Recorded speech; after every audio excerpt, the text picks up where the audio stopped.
پاکستان کی چند ایک شخصیات ایسی ہیں جن کے کارناموں کی وجہ سے پاکستان کو دنیا بھر میں پہچانا جاتا ہے۔ ملالہ یوسفزئی بھی انہی چند شخصیات میں سے ایک ہیں۔ میں ہوں صبان افتخار راجہ، آپ دیکھ رہے ہیں اسٹیٹ ویوز، اور آج کی اس خصوصی ویڈیو میں ہم یہ جاننے کی کوشش کریں گے کہ دنیا کی کم عمر ترین نوبل انعام یافتہ ملالہ یوسفزئی، جنہیں دنیا بھر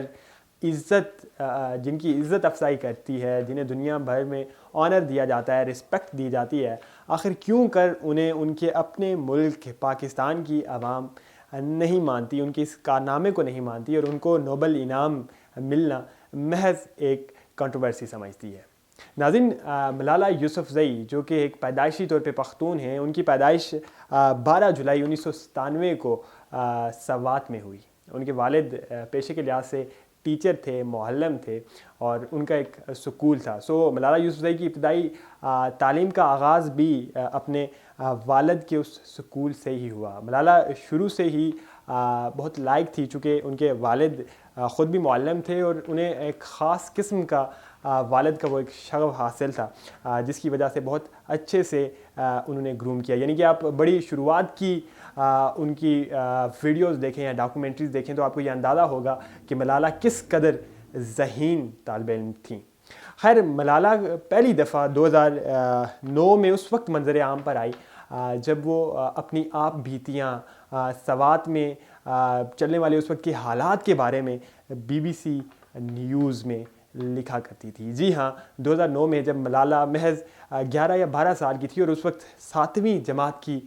طالبہ تھیں، اس وقت وہ BBC جیسے ورلڈ کلاس انسٹیٹیوٹ میں ان کے بلاگز پبلش کیے جاتے تھے، اور ان بلاگز میں اکثر وہ یہ لکھا کرتی تھی، یہ بیان کیا کرتی تھی کہ کس مشکل سے وہ اپنی زندگی سوات میں گزار رہی ہیں۔ وہ یہ بھی بیان کرتی تھی، اقوام عالم کو یہ پیغام پہنچاتی تھی کہ وہاں پہ طالبان نے نہ کہ صرف ان ملالہ کی بلکہ پورے سوات کی بچیوں کی تعلیم کو بند کیا ہوا ہے، ان کی تعلیم پہ قدغنیں لگائی ہوئی ہیں، ان قدغنوں کو ہٹانے میں اپنا کردار ادا کیا جائے۔ خیر، یہ وہ پہلا موقع تھا جب ملالہ یوسفزئی منظر عام پر آئی، اور اس کے بعد ملالہ یوسفزئی کے آپ کہہ لیں ایک ایکٹیویزم کے کیریئر کی شروعات ہوتی ہے۔ اس BBC میں بلاگز لکھنے کے بعد آہستہ آہستہ ملالہ منظر عام پر آنے لگ گئی۔ ملالہ جو پہلے گل مکئی کے نام سے اپنے آرٹیکلز لکھا کرتی تھی، جن میں وہ سوات کا حال احوال بتا رہی ہوتی تھیں، آہستہ آہستہ ان کا نام منظر عام پر آنے لگا کہ یہ ملالہ یوسفزئی ہیں، ایک کم عمر بچی ہیں جو تعلیم کی بات کر رہی ہیں، یہ مطالبہ کر رہی ہیں کہ بچیوں کی تعلیم کو بند نہ کیا جائے۔ آہستہ آہستہ اس سلسلے کی شروعات ہوئی، جو بعد میں ان کے والد نے ان کا بڑا ساتھ دیا، اور اسی اثناء میں انہوں نے یہاں اسلام آباد کی پریس کلب میں پہلی پریس کانفرنس کی، جس میں باقاعدہ طور پر ملالہ منظر عام پر آئی، اور اس 12 یا 13 سال کی عمر میں انہوں نے پورے اس میڈیا کی توسط سے، پوری اس حکومت سے، اس سیٹ اپ سے یہ مطالبہ کیا کہ طالبان کو وہاں سوات پر روکا جائے، اور جس قسم کا ظلم و تشدد وہ عوام پہ برپا کر رہے ہیں اسے روکا جانا چاہیے، اور بچیوں کی جو تعلیم ہے اس سلسلے کو جاری رکھنا چاہیے۔ خیر، یہ وہ کڑی تھی، یہ وہ وقت تھا جب ملالہ کا ایز اے ایجوکیشن ایکٹیوسٹ منظر عام پر ظہور ہوا۔ اس کے بعد ملالہ کو 2012 میں ان پہ حملہ ہوا، اور طالبان کی طرف سے پہلے انہیں ایک یہ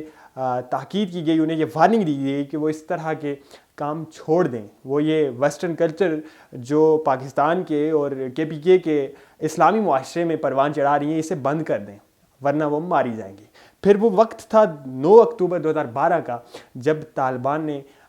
ملالہ کو نشانہ بنایا، نہ کہ صرف ملالہ کو بلکہ ان کے ساتھ جو سہیلیاں اس تمام تر معاملے میں شامل تھی، انہیں بھی گولیوں سے چھلنی کر دیا۔ یہ وہ وقت تھا جب پوری دنیا میں یہ میسج گیا کہ ملالہ جو کہ کم عمر ترین ایجوکیشن ایکٹیوسٹ ہیں، ان پر طالبان نے حملہ کر دیا ہے، اور پاکستان میں جتنے بھی لوگ ملالہ کی اس اچیومنٹ کو نہیں مانتے یا اس پہ سوالیہ نشان اٹھاتے ہیں یا سوال اٹھاتے ہیں، ان کا کسی حد تک یہ تصور درست ثابت ہوتا ہے، چونکہ صرف نشانہ بننے والی محض ملالہ تو نہیں تھی، ان کے ساتھ ان کی 2 سہیلیاں بھی تھیں، اور یہ جو تحریک کر رہی تھیں کسی بھی صورت میں، خیر وہ قلم سے ہو یا جس حد تک وہ میڈیا میں آ کے اپنی بات چیت کر رہی تھی، اس تمام تر معاملے میں ان کی وہ سہیلیاں بھی شامل تھیں، تو آخر کیوں کر صرف ملالہ کو ہی اس اتنے بڑے اعزاز سے نوازا گیا اور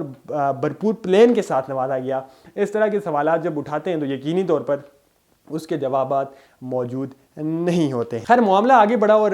اسی طرح سے انہیں یہاں پاکستان میں پہلی دفعہ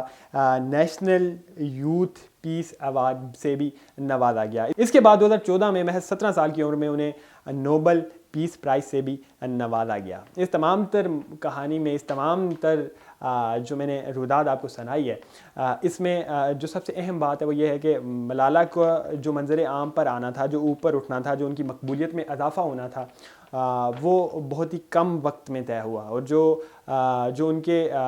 انہیں نہ ماننے والے ہیں یا جو ان کے اس کارنامے سے یا ان کی اس اچیومنٹ سے انکاری ہیں، وہ لوگ یہی پوچھتے ہیں کہ یہ کیسے ممکن ہے کہ ایک بچہ جو پاکستان جیسے ایک آرڈنری معاشرے میں پلا بڑا ہو، اسے پہلے BBC میں جگہ مل جائے آرٹیکلز لکھنے کے لیے، پھر اسے وہاں سے اٹھا کے ایک ایجوکیشن ایکٹیوسٹ کے طور پر محض 12 یا 13 سال کی عمر میں لانچ کیا جائے۔ اس معاشرے میں جہاں پر خواتین کا سانس لینا بھی مشکل ہو، وہاں سے اتنا بڑا ایجوکیشن ایکٹیوسٹ کے طور پر خاتون کا سامنے آنا کس طرح سے ممکن ہے؟ اس وقت ملالہ جو ہیں پاکستان کا دورہ کر رہی ہیں، اور ابھی سوات کے حالات بھی پھر سے دہشت گردی کی طرف بڑھ رہے ہیں۔ اس وقت پاکستان سیلاب کی زد میں ہے اور ملالہ ان سیلاب زدہ علاقوں کا دورہ کرنے کے لیے آئی ہیں، اور اپنے ملالہ فنڈ سے وہ ان سیلاب زدہ علاقوں میں متاثرہ لوگوں کے لیے امداد بھی کر رہی ہیں۔ ان کی اس تمام تر سینیریو میں بہت سے لوگ ان کے وہ کرٹیسزم بھی کر رہے ہیں، ان پہ تنقید بھی کر رہے ہیں، لیکن جو اہم بات ہے جو آپ کو بتانے والی ہے وہ یہی ہے کہ ملالہ کی جو شروع سے پرورش ہوئی وہ ایک ایسے ماحول میں ہوئی کہ ان کی صلاحیتیں نکھر کر سامنے آئی، اور اس کا تمام تر کریڈٹ جو ہے وہ ان کے والد کو جاتا ہے۔ چاہے وہ BBC جیسے فورم پہ بلاگز لکھنے کی بات ہو، یا پھر آخر میں جا کر نوبل انعام جیت کر یونائٹڈ نیشنز میں تقریر کرنے کی بات ہو، ان تمام تر چیزوں کا سہرا ان کے والد کو جاتا ہے۔ خیر فیصلہ آپ نے کرنا ہے کہ آپ نے محض کنٹروورسیز پہ دھیان دینا ہے یا حقیقتاً ملالہ کی اس اچیومنٹ کو